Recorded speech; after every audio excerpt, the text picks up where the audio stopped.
Well, everybody's stressed when they're playing Grand Slam finals. I just knew that Sofia may also be stressed and that she's not a machine. So I, I was aware that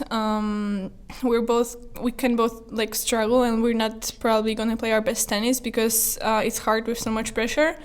But I just did everything I've done in the previous rounds. I focused on technique and tactics, and I tried to get rid of expectations and just played one ball after another, and I didn't really care if I'm gonna lose or win, as I said like yesterday.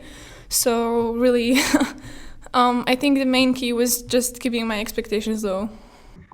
What it's like to be part of this sort of new wave of younger Grand Slam champions, what you think about that moving forward. And I'm also wondering how, if at all, maybe it affected you to see some of these younger champions winning in recent times.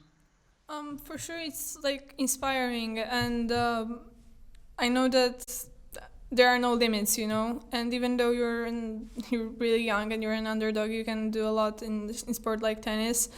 And well, on one hand, it's really inspiring, and sometimes I caught I caught myself visualizing that I'm also winning a Grand Slam, but on the other hand, it was also like really far away. And right now, when I'm here and I'm Grand Slam champion, it's crazy. And